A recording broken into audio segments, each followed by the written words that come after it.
Ricardo Yapur, ingeniero agrónomo, 61 años, casado con 2 hijas, una mayor de 32 años y una chica de 16. ¿Dónde naciste? Nací en Pergamino, mi familia vivía en el campo, entre Arroyo Dulce y Rancagua, a 30 kilómetros de Pergamino, 20 kilómetros de Pergamino, en un campo que era de mis abuelos. Mis abuelos tenían 35 hectáreas de campo y mi papá eran 7 hermanos. Por lo tanto, a mi papá le tocaba una quintita de 5 hectáreas. Yo, cuando empecé a tener uso de razón y empecé a estudiar, hice la escuela primaria en una escuela de campo, la escuela secundaria en Rancagua. Me empecé a dar cuenta que mi futuro económico de vida era negro si yo tenía que depender de lo que me iban a dar mis padres. Entonces creo que no reniego de nada de lo que me dio mi papá y mi mamá, porque me dieron educación, me dieron una forma de ser, me enseñaron a trabajar, me enseñaron la responsabilidad, me enseñaron el respeto por los horarios y me enseñaron que primero había que tener obligaciones para tener derechos, cosas que hoy muchas cosas se han perdido. Recién dijiste desde cuando tenía uso de razón. O sea, ¿a qué edad me estás hablando? Porque eras muy joven. Allá por los 11 años, cuando terminé el colegio primario, tenía a mi abuelo, que mi abuelo quería que, como buen inmigrante, mi abuelo era un sirio libanés, quería que yo estudie medicina, quería el nieto del doctor, quería mi abuelo. Mi abuelo falleció, pero a mí siempre se me había puesto que yo iba a estudiar ingeniero agrónomo. Desde muy chiquito que iba a estudiar ingeniero agrónomo.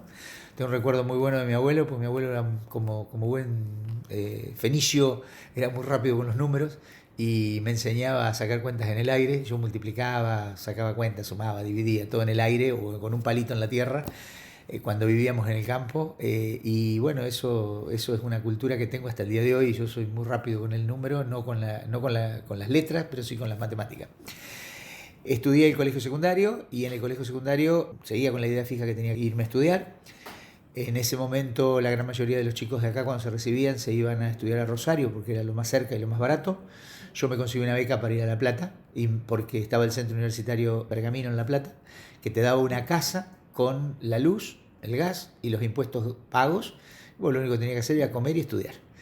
Y a su vez me conseguí una beca de la Comisión Nacional de Investigaciones Científicas, que llegó un cartel al colegio, lo pusieron en el pizarrón del colegio, yo vi el cartel, me anoté, me inscribí, con las dificultades de, que te estoy hablando de 1974, 45 años atrás, que no eran las comunicaciones con el WhatsApp o el mail como eran hoy y la facilidad, y más para un chico de campo, que irse a La Plata para hacer esto era como si yo hoy mando a mi hija a Nueva York, más o menos.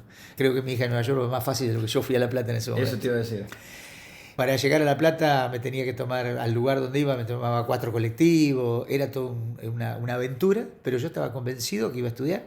Yo arranqué la escuela primaria muy joven, arranqué a los 5 años, porque los colegios de campo tenían que tener un número mínimo de alumnos para tener una cantidad de maestros. Había una fiesta muy grande, venía gente de La Plata, venía al colegio y el colegio no llegaba con los alumnos, y a mí a los 5 años me mandaron al colegio. Yo cumplo los años en mayo y me mandaron allá por junio, con recién cumplidos los 5 años. Y bueno, como a mí me gustaba estudiar, al otro año arranqué primero inferior y al otro año pasé a primero superior. Conclusión, a los 11 años empecé el secundario, a los 16 años empecé la facultad. O sea, muy joven me fui a La Plata. A estudiar ingeniería. A estudiar ingeniería agrónomo. Fue una época muy dura de La Plata, de la cual yo no me di cuenta. Acordate que del 74, 75 al 80 fue un polvorín La Plata. Y yo realmente, como fui a estudiar, no me di cuenta de nada. Me di cuenta cuando volví, cuando llegué a mi casa, después de recibido, y vino la democracia y Alfonsín empezó a traer a la luz todo lo que había sido el proceso militar y la subversión. Y ahí realmente me di cuenta de lo que había pasado y lo que había vivido en La Plata, y yo no me había dado cuenta porque yo iba a estudiar. Era mi único objetivo. Para mí, los militares me molestaban nada más que en la entrada de la facultad, que me pedían documentos. Después a mí no me molestaban para nada. Bueno, me recibí de ingeniero agrónomo muy joven, a los 21 años. Empecé a trabajar en una cooperativa, acá de cerquita, de Arroyo Dulce. O sea, de La Plata te viniste a Pergamino. Me vine a Pergamino. Hubo 6 meses que no tenía trabajo, tenía un tío en Buenos Aires, yo ya andaba de novio en La Plata. Tenía un tío en Buenos Aires que era albañil, y yo trabajaba de peón de albañil con él a la mañana, y a la tarde me recorría administraciones para presentar currículos míos, y además estaba cerca para irme a La Plata los fines de semana para andar de novio. Conclusión, fue un sacrificio muy grande. Pero llegué de vuelta, empecé a trabajar en la cooperativa, que justo se creó un puesto en la cooperativa Arroyo Dulce, y éramos un grupo grande de ingenieros todos jóvenes que los nucleaba acá en Pergamino, lo cual nos daba una visibilidad bastante importante. Y en ese momento conocí, porque llegó la guerra de Malvinas, entonces era la política de sembrar mucho trigo y fertilizar mucho trigo. Y para fertilizar ese trigo yo me arrimé a la agencia de extensión del INTA de Pergamino. En el INTA de Pergamino el ingeniero que estaba, el ingeniero Lavesari en ese momento, me dijo sí, pero lo vamos a hacer bien, lo tenemos que hacer con análisis de suelo, lo tenemos que hacer bien hecho. Yo me arrimé porque él tenía 4 o 5 años de experiencia, yo era mi primer campaña de trigo, no sabía nada, sabía lo que me había enseñado en la facultad. Yo sabía que los productores al principio en esa época no lo querían mucho, el ingeniero agrónomo, te testeaban por todos lados, no quería meter la pata. Entonces todas las mañanas trabajaba en la cooperativa y todas las tardes me venía al INTA a juntar toda la información de lo que no tenía de antes. Y bueno, así fue que empecé a traer muestras de suelo al laboratorio Miguel Hartmann y Asociado, que era la parte que tenía el ingeniero Miguel Hartmann de Rizobacter para hacer análisis de suelo. En ese momento nos conocimos, yo le traje muchas muestras de suelo, él se arrimó a la cooperativa, empezamos a armar una relación. Y en ese octubre-noviembre él necesitaba gente para hacer ensayos de inoculante. Y yo empecé a hacer ensayo inoculante con la pala al hombro y en un autito, recorriendo lotes y sacando plantas y sacando nódulos. Así trabajé un año en los 2 lugares. A mí me gustó mucho lo de Rizobacter. A la cooperativa le hice un planteo porque me gustaba lo técnico también de la cooperativa, el asesoramiento, el contacto con los productores. Y en la cooperativa, con una visión muy de productor, me dijeron que no, que venga menos, que no me haga problema, que siga estando en Rizobacter.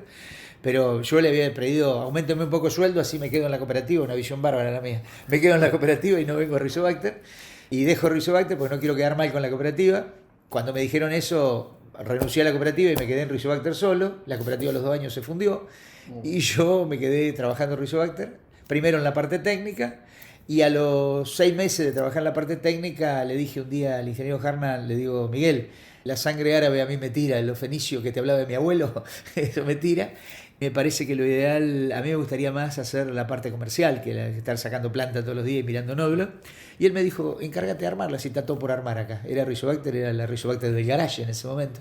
¿Dónde estaba en esa época Rizobacter y más o menos cuántos años tenía Rizobacter? Rizobacter tenía unos 4 años en ese momento, él la había fundado en 1977, te estoy hablando de 1981-82.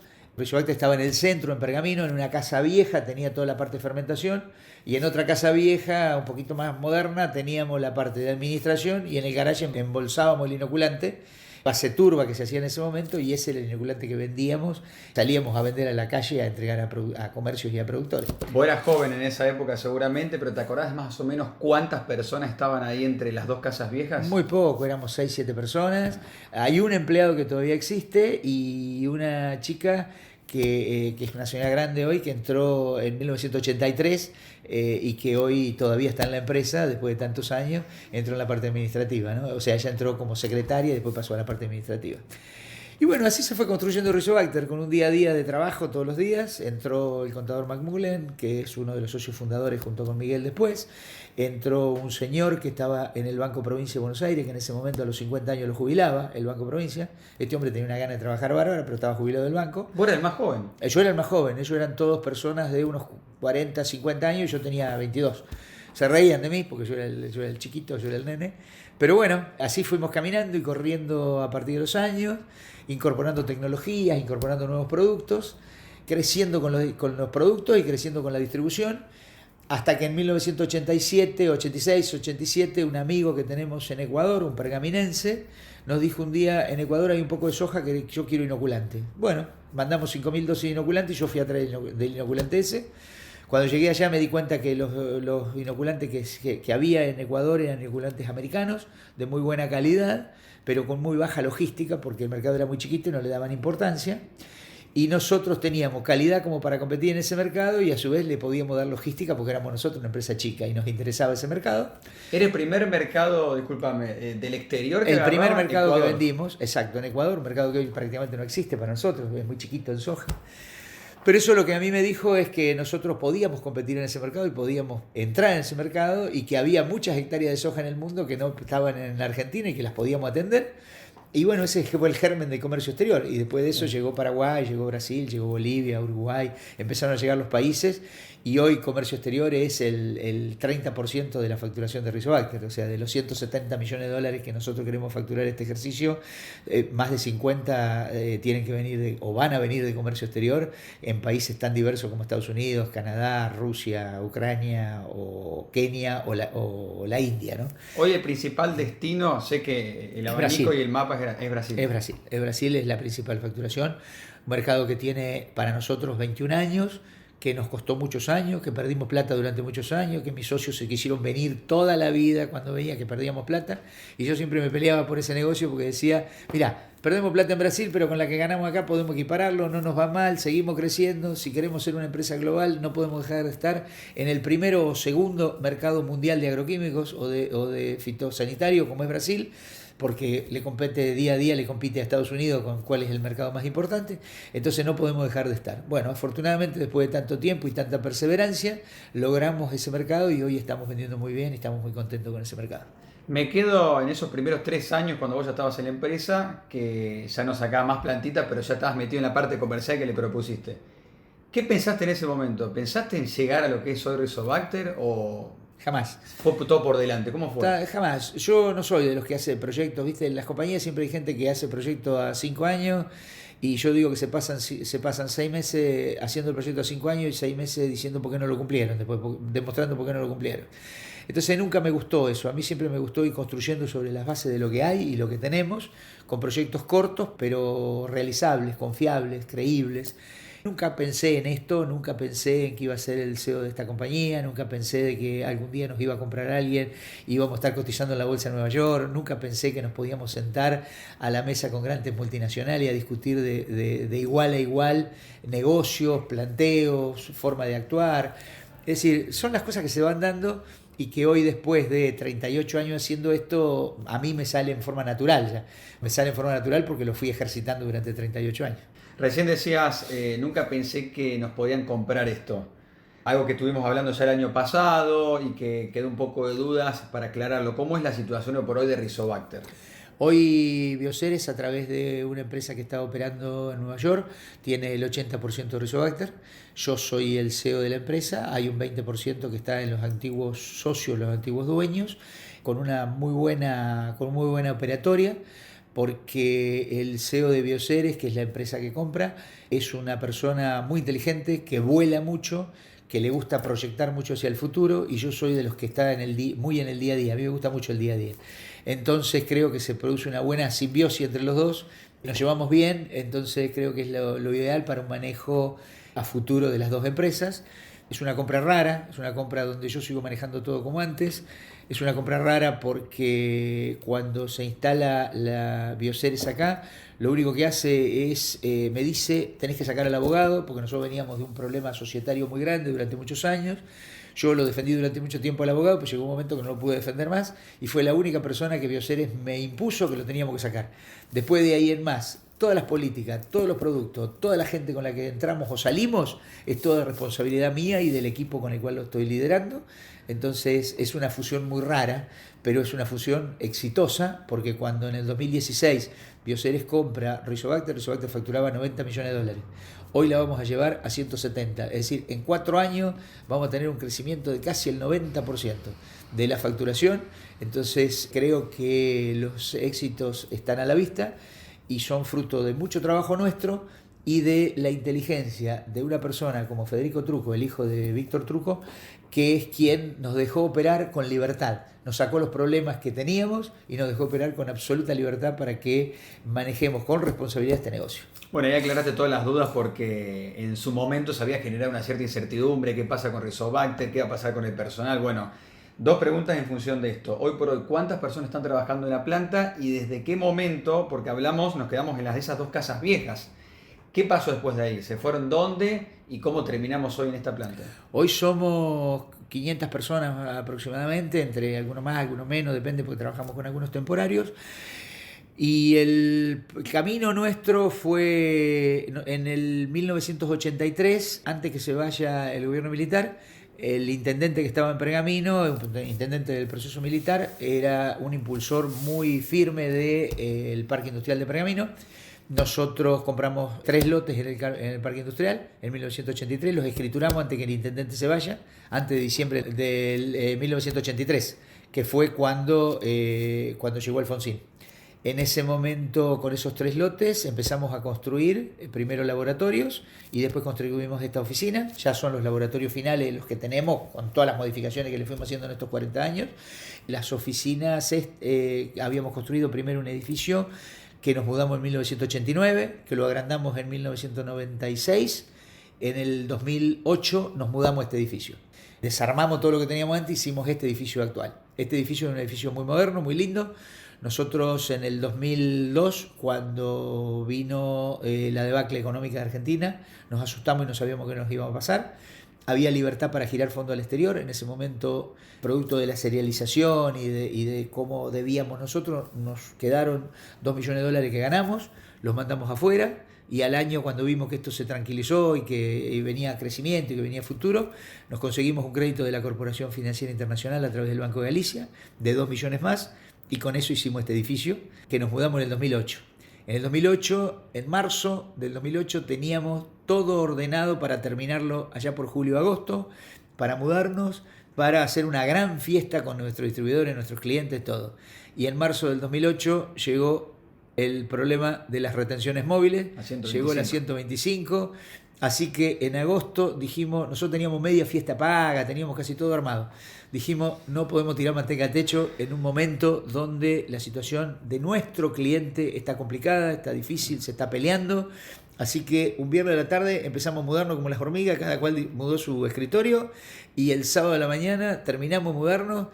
Uno de los empleados que teníamos en la planta hizo una choripaneada para todos los que nos habíamos mudado. A mediodía nos comimos una choripán del sábado a la mañana y el lunes a la mañana empezamos a trabajar en este nuevo edificio que nos llenó de orgullo, de felicidad para trabajar. Fue una cosa totalmente distinta y bueno, con lo cual estamos muy contentos, ¿no? Estuviste por todo el mundo, no solamente, laboralmente, sino también de vacaciones, observando, comparando la tecnología que se utiliza. ¿Cómo está hoy Rizobacter en función de eso? Nosotros en inoculantes tenemos una tecnología a nivel mundial que podemos discutir con cualquiera. O sea, hoy nos estamos peleando con 2 grandes multinacionales, una que tiene la distribución de Novozymes, que es una empresa dinamarquesa y que la maneja Bayer Monsanto, venía de Monsanto, ahora la tiene Bayer. Y una compra muy grande que hizo BAF de una empresa canadiense que se llama Becker Underwood. Esas 2 empresas son 2 empresas que con nosotros compiten a nivel mundial. Pero tenemos tecnología para competir. Nosotros hoy tenemos el 20%, entre el 20 y el 21% del mercado mundial de inoculantes como Rizobacter, y todo producido acá y sale de nuestra planta. Ahora, nosotros de biológicos no somos hoy, si bien tenemos una muy buena facturación, ya tenemos otras cosas que van facturando y que nos ayudan a ese número que te dije de la facturación, que son mucho cura semilla. Cura semilla tenemos un acuerdo con una de las empresas que para tratamiento de semilla creo que tiene las mejores moléculas, que es Syngenta. Todo lo que es tensioactivo, tenemos un acuerdo con una gran multinacional, que hoy es una multinacional coreana que está en Estados Unidos y que se llama Momentive, que nos provee todas las siliconas para la producción de los distintos tensioactivos. Y después, así como rubros muy grandes, tenemos la planta de fabricación Synertech de Microstar, que es la planta que construimos junto con el grupo francés, que son los dueños de la tecnología, y construimos una planta 50 y 50, donde los franceses son dueños del 50% y nosotros dueños del 50% de esa planta. Y hoy, pero la operamos nosotros porque los franceses vienen una vez cada 3 meses a mirar los números y a ver cómo funciona todo. Si yo te pregunto, ¿cuál es el sueño que le queda cumplir a Ricardo Yapur? Yo no tengo un sueño hoy así que por cumplir, porque todo lo que he querido cumplir, todo lo que he querido hacer lo he podido hacer. Pero siempre sueño ver esta empresa cada día más grande, cada día más potente, que la exportación sea más importante que la facturación local, que Synertech sea una empresa que pueda realizar ese sueño de vender 50.000 toneladas de microgranulado, que hoy está en etapa de crecimiento y hoy tenemos para este año un proyecto de 15.000, o sea, hay un camino largo por hacer. Es decir, los sueños dentro de la empresa son seguirla haciendo crecer.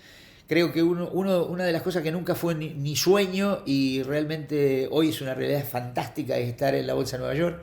O sea, eso creo que es algo que Superó las expectativas. superó la expectativa, porque una empresa biotecnológica del agro, no hay empresas argentinas haciendo esto, entonces creo que eso es un logro que lo supimos conseguir gracias a Federico Trucco como el ideólogo de todo esto y gracias a todo el equipo de Rizobacter que pudo hacer realidad los números que en un momento planteábamos para poder llegar a conseguir esa meta.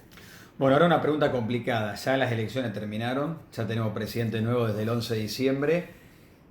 ¿Qué se espera? Y más sabiendo lo que se está hablando en las últimas 48 horas acerca de las retenciones. ¿Cómo puede afectar o de qué manera se puede trabajar de Rizobacter para que el impacto no sea tan grande? Nosotros, si bien crecimos mucho, la complicación de los últimos 4 años del gobierno de la señora Kirchner fueron muy complicados para nosotros. Fueron muy complicados porque importamos muchos insumos, fueron muy complicados porque hay que girar divisa y hay que traer productos en muchos casos, y fueron complicados porque el producto, nosotros somos una empresa de tecnología, vendemos tecnología.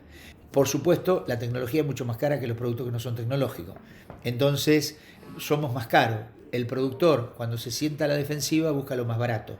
O sea, no busca la mejor productividad, sino busca lo más barato. Entonces, eso nos puede afectar.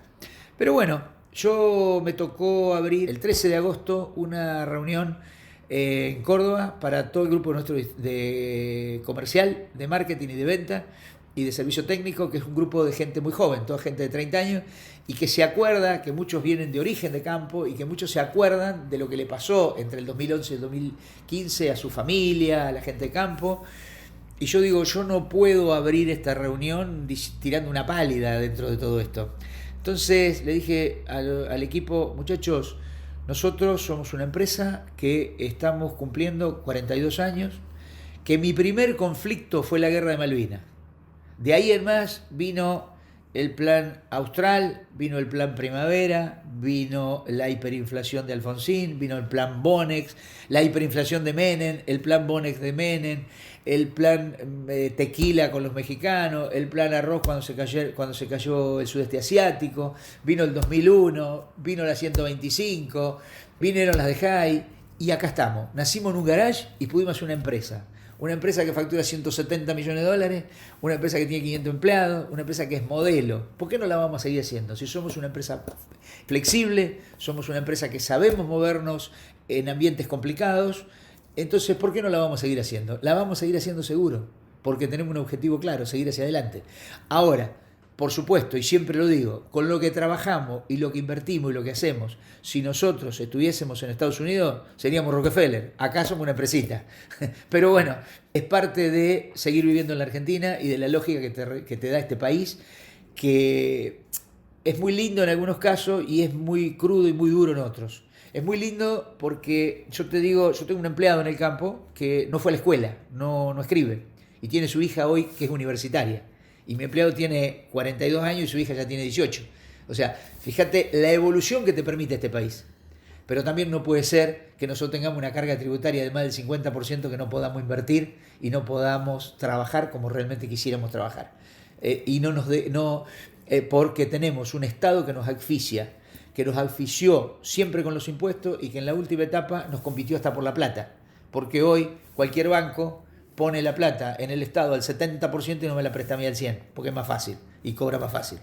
Bien, pero si tendremos que, para hacer el balance final con respecto a lo que se está hablando en las últimas 48 horas, si tendrías que darle un mensaje, tener la posibilidad de tenerlo a Fernández enfrente con respecto a las retenciones, ¿de qué otra manera se podría generar ingresos genuinos sin asfixiar, como bien decís, al campo o a la minería?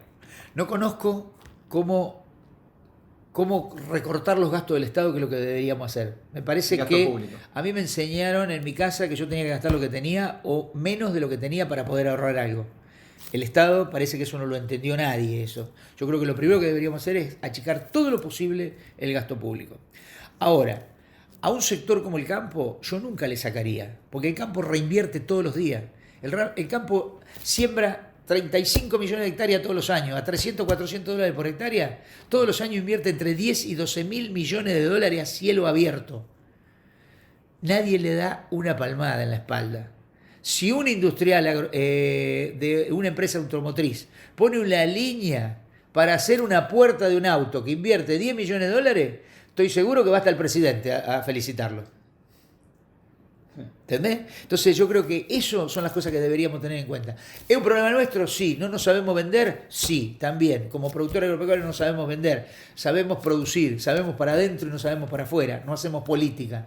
Pero nosotros creo que el campo, todo eso que invierte, lo invierte en combustible, en semillas, en maquinarias. Lo invierte acá. Y la plata que le sobra, salvo algunas contadas excepciones de algunas familias que ya quedan muy pocas, los productores son productores chicos, productores medios, donde la plata la gastan en el pueblo, donde se compran la camioneta, donde se hacen la casa, donde van a comer, donde mandan sus chicos a la escuela. Entonces ese es el crecimiento del interior. Y el interior va a ser el que nos va a dar el crecimiento a nosotros. Entonces yo soy convencido de ese tema. Pero bueno, desgraciadamente nosotros no tenemos fuerza porque no nos sabemos vender. Yo creo que esa es la idea. Esa es la idea que yo tengo y bueno, entonces de esa manera nos meten la mano en el bolsillo con mucha facilidad.